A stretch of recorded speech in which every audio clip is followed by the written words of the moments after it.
La musique ouvre à l'homme un empire inconnu qui n'a rien de commun avec le monde sensible et dans lequel il abandonne tout sentiment définissable pour s'abandonner à une émotion indicible.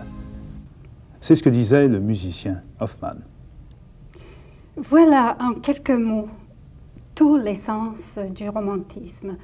Hofmann était comme un prophète au seuil du XIXe siècle, et à la fois par son œuvre poétique, par sa création musicale, par de nombreuses pages écrites consacrées à la musique, il se trouve résumé l'esprit de l'époque qui est justement devant nous, cet ensemble du XIXe siècle qu'on appelle l'époque romantique. Et c'est le thème que nous allons aborder aujourd'hui. En effet, aujourd'hui, nous allons aborder le romantisme, mais dans une perspective très large. C'est-à-dire, ce sera une grande toile de fond qui nous donnera un cadre, on peut dire un canevas pour tous les sujets qu'on abordera par la suite. Il est nécessaire de cerner les caractéristiques, les courants vivants d'une époque, et c'est ainsi que je propose aujourd'hui donc des jalons importants, des moments qui sont des points de repère significatifs pour la compréhension de l'ensemble de cette époque très riche, mais contradictoire, tourmentée et pas toujours très facile à saisir. On se souviendra qu'au XVIIIe siècle, la musique était surtout considérée comme un art d'agrément. Et voilà qu'une génération plus tard, on découvre un certain pouvoir à la musique. Pas simplement un certain pouvoir. Un pouvoir certain. Voilà. Alors, la situation se renverse complètement. Ce qui était un défaut pour la musique, l'incapacité de parler un langage conceptuel, devient la vertu principale. Et la musique passe du dernier des arts au premier rang dans la hiérarchie parmi tous les autres. Elle devient un point de repère, un idéal à suivre et en quelque sorte pour les poètes, autant que pour les peintres, cet élément musical, la musicalité du verbe, la musicalité également de la peinture est un idéal. On trouve dans la musique une magie, aussi un mystère indicible. L'expression indicible est peut-être l'expression clé dans tout cela. Parce que, au fond, les musiciens romantiques se trouvent immergés dans la musique instrumentale d'abord, comme l'essence même du son. L'essence du son qui peut aller juste au-delà de tout ce que la parole ne peut pas dire. Là où la parole s'arrête, je fais la paraphrase, là commence vraiment la musique. Et la magie de la musique est la magie du son originel, les retrouvailles avec la valeur archaïque de la musique, d'où l'importance de la matière sonore en tant que plaisir, bien sûr, mais aussi en tant que langage qui dépasse la raison et qui touche directement l'intuition. Et le poète musicien Hofmann en a vraiment fait la synthèse dans la phrase que nous avons lue tout à l'heure. Voilà. Nous avons un extrait à présenter à nos téléspectateurs. Il s'agit du même quintet que nous écoutions tout à l'heure, mais la fin, cette fois, d'Hofmann.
Nous écoutions la fin du quintet pour harpe et cordes en ut mineur d'Hofmann.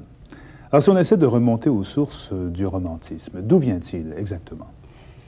Le point de départ se situe au cœur de l'époque classique. Nous l'avons déjà mentionné dans ce mouvement qui s'appelait Sturm und Drang, orage et passion, à peu près contemporain avec la Révolution française.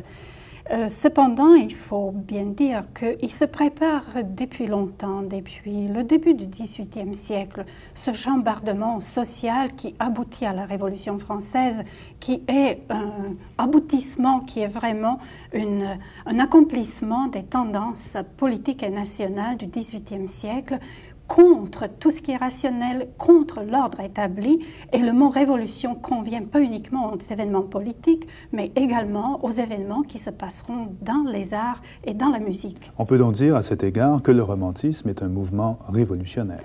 Ce sera le mot-clé dans le sens de l'état d'esprit des gens qui étaient parfaitement conscients du changement, des transformations qui se produisaient à cette époque. Alors qu'est-ce qui le caractérise ? Le mot-clé est le slogan de la Révolution française, liberté, égalité, fraternité. On peut le prendre à deux niveaux, littéralement niveau collectif et niveau politique, dans le sens à la fois d'un idéal des nations nouvelles, mais d'autre part, il y a des répercussions sur le plan individuel, la prise de conscience de soi, d'une façon très personnelle, très subjective, qui donnera à l'homme, en tant qu'individu, le droit de se réaliser, non plus au service des causes différentes, mais d'abord et avant tout à travers la réalisation de sa vie et de sa vocation. Alors si je vous suis bien, il n'y a donc pas un style romantique, mais plusieurs styles finalement. Il ne peut pas y avoir un style. Le mot style romantique n'est pas tout à fait adapté à la réalité. Dans ce sens-là, ça vaudra mieux peut-être d'utiliser le mot esprit romantique que le style romantique, puisque l'époque qui est très vaste et très diversifiée intègre des créateurs de tendances très divergentes où il y a bien sûr des points communs, mais le style comme tel est assez difficile à définir, à cerner sous le même chapeau. Alors parlons d'un état d'esprit. C'est un état d'esprit, mais il n'est pas propre uniquement au XIXe siècle. J'aimerais ici rappeler que cet état d'esprit romantique s'est produit à plusieurs reprises déjà dans l'histoire et que même s'il ne porte pas cette étiquette romantique, que dans son essence, il y a des mouvements qui ont été romantiques, et je pense ici aux troubadours à l'époque médiévale. Au XIVe siècle, les tendances modernistes et Dante dans la littérature. On pourrait aller plus loin, même Monteverdi et l'époque baroque ressemblent étrangement à ce qui se passe au XIXe siècle. Et de nos jours, Bob Dylan est un romantique. Et si on revient à cette époque romantique, le nom d'un compositeur nous vient à l'esprit, Beethoven. Beethoven réalise comme un symbole au seuil de cette époque les premières aspirations conscientes et des poètes et des musiciens. Il est un révolutionnaire dans tous les sens du terme, dans son inspiration humaniste et universelle, et dans le rêve d'une humanité libre et égale. Et je pense que dans ses ouvertures, comme celle que nous allons entendre de Coriolan, il réalise déjà cette aspiration héroïque d'un homme qui s'affirme devant son destin et qui s'assume totalement.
C'était l'ouverture de concert Coriolan de Beethoven. Alors, Doika, quels sont les principaux repères espace-temps du romantisme? On peut peut-être schématiser cette période, question de temps, assez confortablement dans le cadre du 19e siècle. Donc 1800-1900 pour un point de repère très très général. Cependant, il y a des étapes de transformation de mentalité, d'esprit qui se manifestent en musique de façon assez claire. On pourrait établir une première période de façon assez claire de 1800 approximativement 1830. L'œuvre de Beethoven, l'essentiel, s'y trouve intégrée et une autre œuvre caractéristique qu'on retrouve comme le symbole en soi véritablement romantique, Freischütz, l'opéra de Weber. Deuxième étape, le romantisme à son apogée, 1830-1850. Les œuvres de Chopin, de Liszt sont intégrées dans ces deux décennies, les premiers opéras de Verdi et les débuts d'exploration du drame musical wagnérien. Troisième étape, on peut dire le romantisme finissant se détermine dans le cadre chronologique de 1850-1890 approximativement, avec des grandes réalisations des compositeurs du cœur du romantisme. Je pense ici bien sûr à Wagner, la tétralogie terminée, et Parsifal aussi, les dernières œuvres de Verdi, les réalisations de Brahms, Bruckner et bientôt Hugo Wolf. Donc c'est globalement parlant le romantisme qui se prolonge au tournant du siècle avec les conséquences que ça suppose, mais on en parlera un petit peu plus tard. Mais une constante au niveau des thèmes, l'imagination, le rêve, la fuite de la réalité. Les poètes allemands l'avaient déjà établi au XVIIIe siècle. Goethe, comme un précurseur du romantisme, l'avait établi. Justement, en parlant de l'Allemagne, il serait important de souligner que le romantisme part effectivement de l'Allemagne. Cependant, il se propage très rapidement à travers toute l'Europe. Toutes les nations sont très sensibles à ce mouvement révolutionnaire. Donc, c'est universel, c'est cosmopolite et probablement en plus quelque chose de tout à fait nouveau, la sensibilité pour l'esprit national, le patriotisme et la prise de conscience nationaliste amènera sur la scène musicale des nations qu'on n'a pas encore rencontrées, et je pense ici aux Slaves qui vont prendre leur place là. Et un thème récurrent, omniprésent, comment peut-on l'expliquer? La nuit. C'est la fuite de la réalité. La réalité du XIXe siècle est très dure. C'est le temps d'industrialisation intensive, du matérialisme très dur dans tous les sens du terme, des découvertes scientifiques qui concernent de très près le monde physique. Et je pense que ce n'est pas compliqué de se souvenir que c'est le temps de la découverte de la machine à vapeur, bien sûr le chemin de fer et bien d'autres choses qui vont concerner l'homme dans sa vie quotidienne de façon très prosaïque. Et l'homme romantique a besoin du rêve et de l'imaginaire pour essayer de traverser ce contact avec la réalité qui est brute et sévère et contraignante. Donc le besoin du rêve se réalise à travers l'importance des symboles, symboles du rêve, symboles de la nuit, de l'imaginaire. L'imaginaire va prendre le dessus dans tous les arts. Voilà pourquoi la nuit se retrouve au cœur et des poèmes et de la musique romantique. Le Lied allemand y a fait abondamment écho d'ailleurs. Et c'est le Lied de Schubert, Nacht und Träume, qui va le présenter ici de façon tout à fait romantique. Alors nous avons écouté Bernard Levasseur, baryton, accompagné par Louise-André Barry au piano.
Nach und Traum de Schubert, Bernard Levasseur, baryton, accompagné au piano par Louis-André Barry.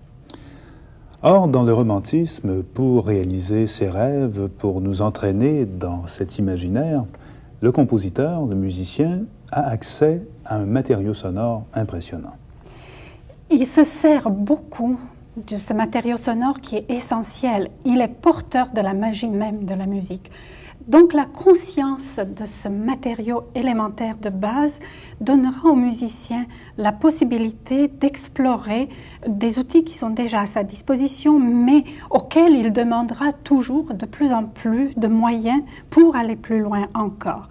C'est ainsi que l'orchestre qui part de la constitution classique dont nous avons déjà parlé, s'enrichit de l'apport de nouveaux instruments et que les compositeurs insistent sur le timbre sonore comme un moyen d'expression, d'où l'amplification de l'orchestre dans sa dimension, l'apport des instruments nouveaux à la fois dans les instruments avant, les percussions, la harpe qui s'y retrouve et qui n'a jamais encore été auparavant dans l'orchestre. Donc, il sera la source de puissance et de l'imaginaire du musicien en partant de Beethoven, traversant Berlioz et héritant de ces grands maîtres de l'orchestre, Wagner et tous ceux qui vont lui succéder. Ce qui leur permet d'entrer en contact ainsi avec un univers fantastique. Cet univers fantastique du jamais encore entendu. C'est capital donc de saisir que cette matière sonore fait éclater les limites très auditives, très sensuelles de la musique entendue jusqu'à présent, et par le fait même, c'est la raison pour laquelle cela fait éclater les formes musicales, avec les moyens de suggestion, de description et d'intégration des éléments qu'on n'a pas entendus auparavant. Et c'est particulièrement présent chez Wagner. C'est ainsi qu'on pourra prendre comme exemple une ouverture wagnérienne typique, celle du Vaisseau fantôme, avec une explosion de description de tempête en mer. On n'a même pas besoin de le savoir, mais tous les effets orchestraux s'y trouvent. Cela annonce déjà tous les événements scéniques qui vont suivre.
L'ouverture du Vaisseau fantôme de Wagner. À la lumière de cette liberté, de cet individualisme qui caractérise en quelque sorte la période romantique, on peut se demander quelle relation existe-t-il entre le musicien et son public? Le public est séduit. La séduction à la fois de la matière sonore effervescente, pleine de panache, et le développement donc des nouveaux moyens sonores de plus en plus impressionnants. Autant l'orchestre, mais aussi les instruments solistes auxquels les compositeurs demanderont de plus en plus de possibilités et qui vont apporter surtout au clavier, je pense au piano en particulier, une technique de plus en plus sophistiquée, lui donnant plus de puissance et plus d'impact. Avec cela, le développement des concerts publics.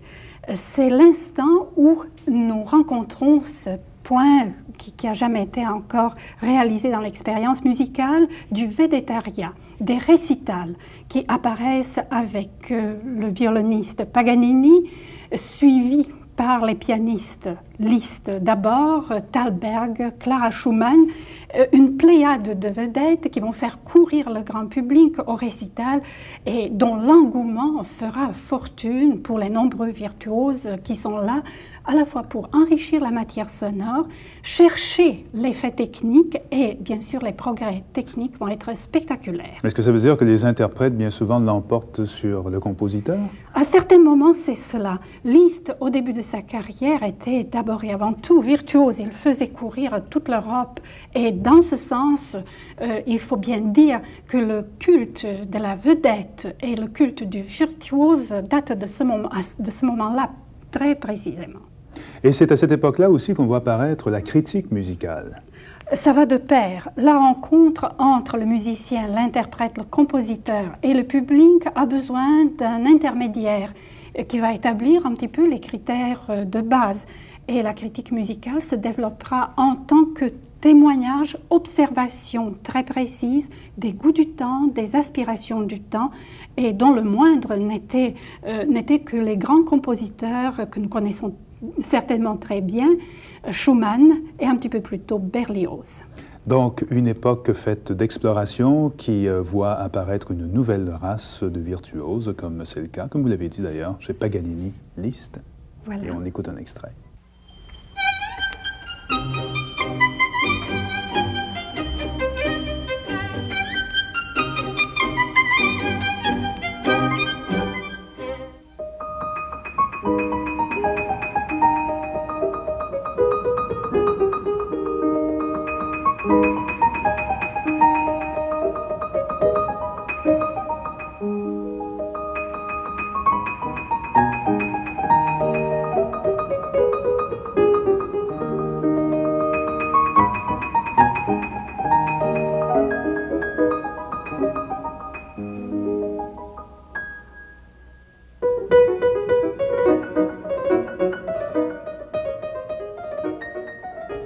Ainsi, les compositions du plus grand violoniste virtuose du siècle, Paganini, sont commentées par le plus audacieux pianiste virtuose de notre époque, Liszt.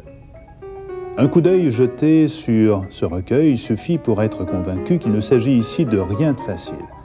Au contraire, il semble que Liszt ait voulu consigner toutes ses expériences, livrer tous les secrets de son jeu à la postérité. C'est ce qui a été écrit de plus difficile pour le piano, comme l'original l'est de son côté pour le violon. Quiconque possède ces œuvres-là peut en toute confiance courir le monde pour revenir ensuite dans son pays chargé de lauriers dorés comme un autre Paganini-Liszt. C'était une critique de Schumann en 1842. Voilà comment Schumann observait en témoin attentif ses collègues, ses contemporains. Il faut bien dire qu'il a beaucoup admiré Paganini et également il a apprécié l'art de Liszt. Donc le critique Schumann, à côté du compositeur Schumann, nous livre donc l'opinion des contemporains sur cet art. Cependant, cette liberté et cette adulation que vivent les grands virtuoses a aussi l'autre côté de la médaille, c'est ce côté qui est plus sombre et plus difficile à porter. Pourquoi est-ce si difficile à porter? Avec la liberté morale vient aussi la responsabilité totale de soi. Ça signifie que si on veut être libre, on ne peut pas toujours tenir compte de la réaction de ses contemporains, de ses semblables, ce qui entraîne nécessairement une distance, parfois même un isolement vis-à-vis de ses contemporains.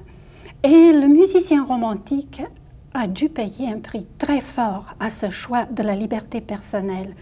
Il pouvait se permettre de créer des choses non plus sur commande, mais selon son inspiration.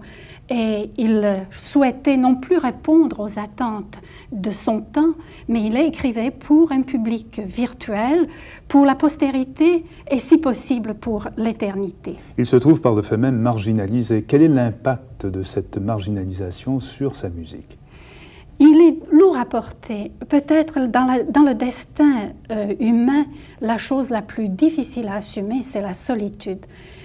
la solitude, qu'elle soit morale, qu'elle soit matérielle, c'est une condition qui nécessairement impose un poids terrible sur les épaules, sur l'esprit de ceux qui ont à l'assumer. Ce n'est pas donc étonnant que dans la mentalité des musiciens, des artistes de ce temps, il y a un élément pessimiste, il y a une coloration pessimiste, parfois mélancolique, et pour certains qui ont eu une sensibilité très vive, l'incapacité même de l'assumer, d'où le refuge qu'ils ont cherché, probablement de façon inconsciente, dans la folie, dans le déséquilibre mental pour plusieurs d'entre eux, ou même dans le suicide. L'explication est cette incompatibilité entre la réalité extérieure et matérielle et l'univers imaginaire merveilleux, mais tellement contrastant et littéralement insaisissable quand on veut vivre sur deux paliers. Est-ce le cas pour tous les musiciens ou pour la plupart d'entre eux? Est-ce le cas par exemple pour Beethoven? Le cas de Beethoven est le cas le plus heureux probablement parmi tous les autres. Beethoven avait vraiment confiance en son génie, même s'il y avait des doutes, comme tous les artistes. Il a réussi à s'intégrer, à littéralement imposer son œuvre à ses contemporains, ce qui n'a pas été toujours le cas pour ses successeurs. Mais Beethoven ici est un point de repère de cette liberté de parler pour soi, de faire des monologues, et surtout dans ses dernières œuvres, nous réalisons qu'il n'a pas pensé à écrire pour être approuvé, pour séduire son public, mais tout simplement pour dire ce qu'il avait à dire du plus profond de son être. Et les dernières sonates sont un exemple, sonate pour le piano. Écoutons la sonate de l'opus 111 de Beethoven, interprétée par Richard Raymond au piano.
La sonate opus 111 de Beethoven, la toute dernière sonate, magnifiquement interprétée par le pianiste Richard Raymond.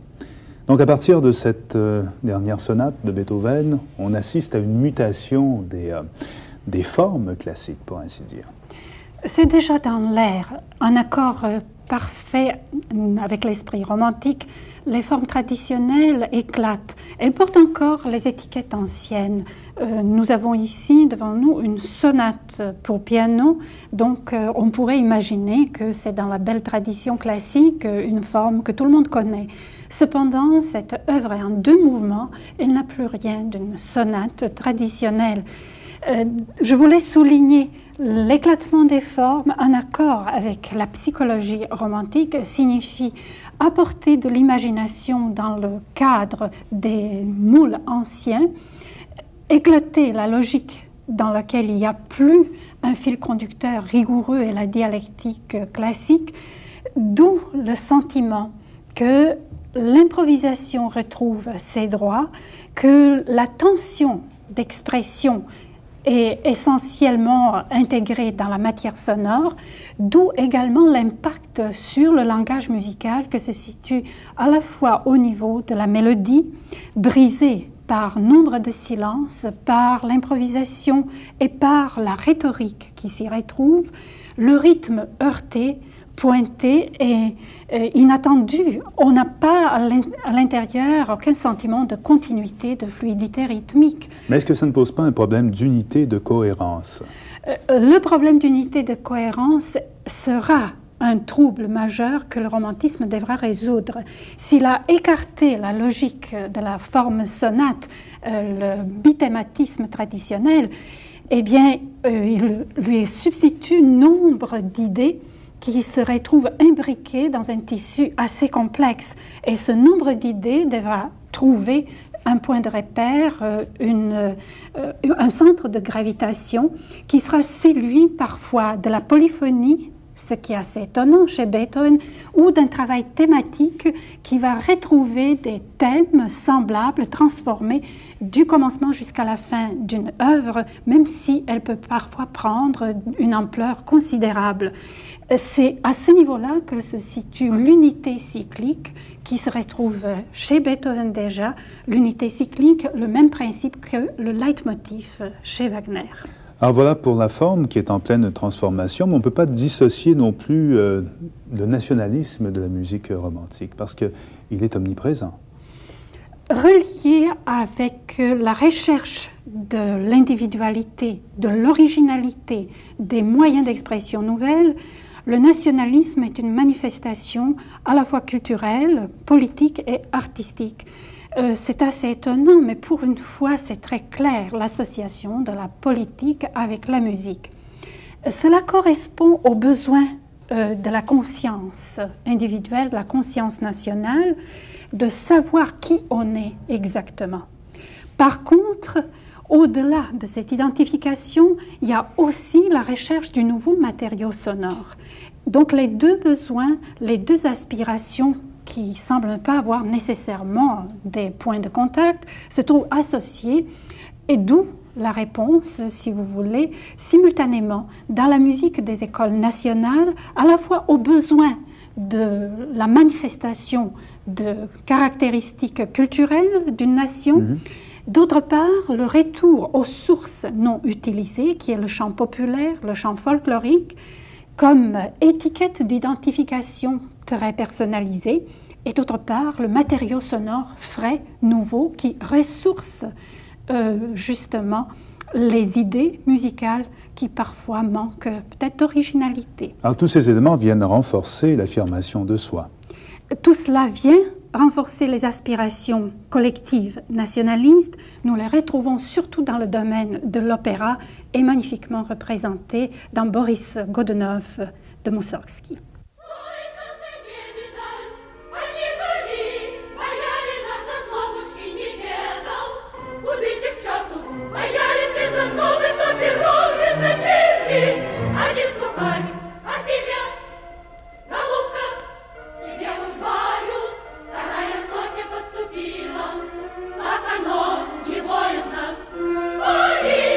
Красавица, боярину,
Un extrait de l'opéra Boris Godounov de Moussorgsky, un opéra, un spectacle à grand déploiement. Où étions-nous au juste dans cet opéra, dans la scène que nous venons de voir? C'était exactement l'avant-dernière scène, la Révolution populaire, la forêt de Cromy, où les paysans qui ont attrapé un boyard se moquent de lui et font une dérision dans laquelle on sent toute la turbulence et l'authenticité du chant populaire. L'intégration du folklore est quelque chose d'assez présent dans la musique romantique? Cela est présent de façon particulière, on peut dire, dans la musique des Slaves en général. Les autres pays essayent de se manifester de la même façon, mais c'est beaucoup plus stylisé, on pourrait dire un petit peu plus artificiel que ce qui se produit dans la musique slave. Mais est-ce qu'on n'est pas un peu loin de la musique pure que nous évoquions tout à l'heure? C'est l'autre pôle. Je voudrais surtout souligner cette contradiction apparente, ce paradoxe, l'aspiration à la musique pure et d'autre part l'engagement dans la musique des idées qui n'ont rien à voir avec la musique, qu'elles soient nationalistes, descriptives ou poétiques. Donc ça aussi, ce sont ces pôles extrêmes qui paraissent irréductibles.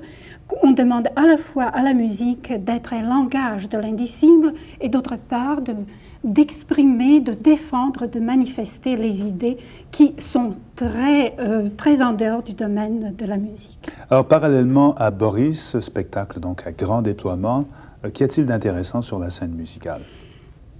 Tout à fait contemporain, c'est l'exploration des possibilités du drame musical, drame wagnérien.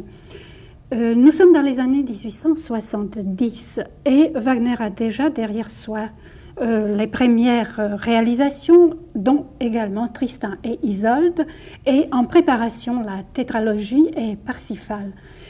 Des œuvres donc en cours qui vont complètement bouleverser le drame musical avec des textes théoriques très explicites sur l'idéal que Wagner poursuit et qui est l'idéal romantique par excellence. C'est l'union de tous les arts, l'idéal de Gesamtkunstwerk ou l'œuvre d'art totale. Dans ce sens, Wagner simplement développe et amplifie une idée que les poètes, Schlegel notamment, ont exprimée à plusieurs reprises, de l'idéal et le rêve dans lequel la musique sera le point de repère et aussi un lien d'association des arts visuels, de la danse, du geste théâtral, de tout, vraiment le spectacle total. Donc avec Wagner, on ne parle plus d'opéra comme tel. Jamais de la vie, Wagner ne pourrait plus supporter cette idée parce que pour lui l'opéra était devenu un genre absurde et dans son esprit c'est l'association parfaite entre le drame et la musique. L'idée théorique, bien sûr, lorsqu'on voit aujourd'hui avec la distance et la perspective du temps l'œuvre wagnérienne, nous réalisons que ce rêve était une utopie, même s'il lui avait construit un temple, le temple de Bayreuth, adaptant toutes les conditions scéniques, les conditions pratiques à la réalisation de ce rêve. Donc Bayreuth, dans lequel le drame musical sera littéralement une liturgie très personnalisée, c'est un ego trip de très haut niveau, n'empêche que musicalement parlant, c'est une œuvre grandiose, authentique dans tous les sens du terme, même si on peut toujours discuter de la validité théorique des bases et des principes auxquels finalement aujourd'hui nous ne pouvons plus souscrire. Et c'est justement dans ce temple que vous voulez nous amener maintenant. Oui, un extrait des événements tout récents encore, comment ça se passe au festival de Bayreuth. En répétition. En répétition, et un extrait des événements scéniques véritables. Parsifal. Was auf die Götter lieb, mit ausgestreckten, können Sie kein Mensch umbringen, gell? Ausgeschlossen, gell? Da oben sind so ein paar so gelaufen, gell? Sie müssen schon, trotz allem, wenn Sie, Kraft ist nur so, wenn also gewissermaßen im letzten Moment noch die Möglichkeit haben, es zu schlagen, gell? Also nicht so, gell? Ja? Le dernier opéra de Wagner, Parsifal, a été créé en 1882 à Bayreuth, peu avant la mort du compositeur.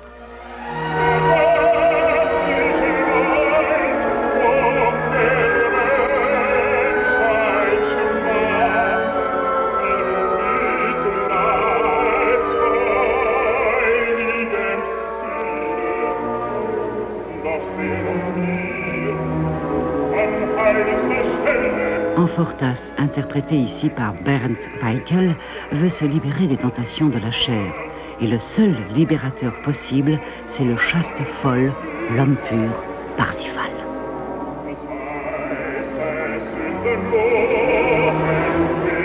Élément essentiel du théâtre du festival, la fosse, ou abîme mystique, s'étend sous le plateau, caché aux spectateurs.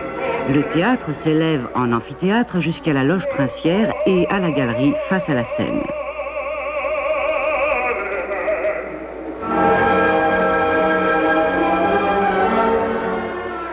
Même lors des grandes premières, les musiciens de l'orchestre n'ont pas besoin de s'habiller en queue de pie. Ils sont cachés par une immense coquille dont la concavité est tournée vers le plateau, renvoyant la sonorité vers les acteurs. Chant et orchestre sont alors renvoyés vers la salle en un tout harmonieux où chaque détail ressort dans sa subtilité sonore.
Voilà, nous avons pu voir un extrait du premier acte de Parsifal, une répétition à Bayreuth même, une production qui semblait vraiment très impressionnante.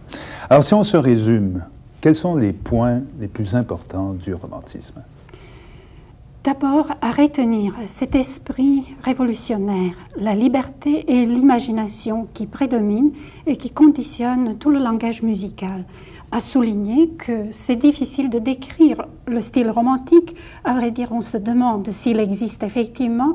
C'est surtout avant tout un état d'esprit. Cet esprit de contestation, d'opposition au passé et d'une affirmation de la liberté créatrice de l'individu.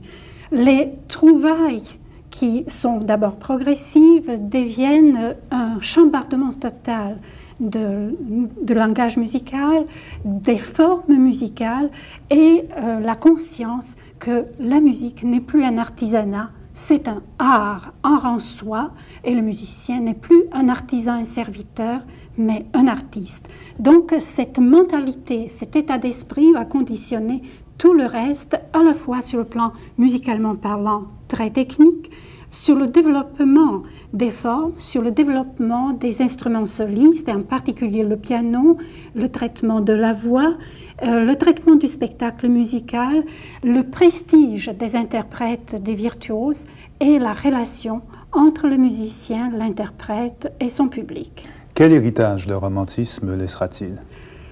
Il laissera un héritage multiple, difficile à assumer certainement, mais qui a préparé l'avènement de notre siècle sur tous les points.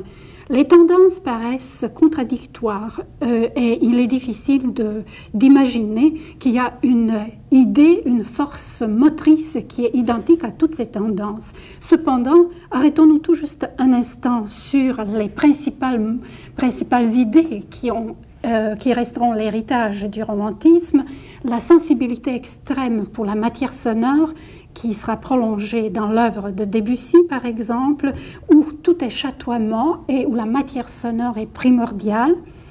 D'autre part, l'éclatement de la tonalité préparé déjà par Wagner et le traitement du texte même chanté.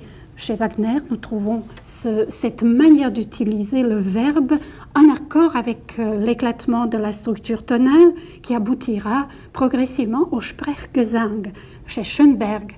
L'éclatement aussi de tout ce qui est en quelque sorte forme structurée, forme organisée pour aboutir à des formes monumentales comme les symphonies de Mahler et de Bruckner à la fin du siècle. Contradiction immédiate des miniatures dans lesquelles il n'y aura pas de répétition, et je pense ici à l'école viennoise du XXe siècle.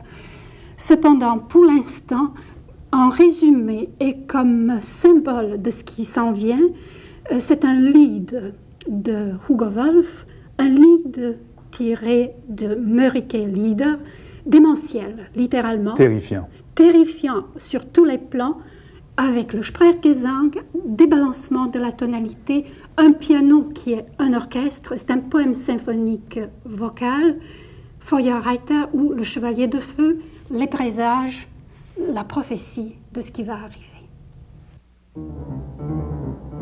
Seht ihr am Fensterlein, dort, die rote Mütze wieder. Nicht geheuer muss es sein, geht schon auf und nieder.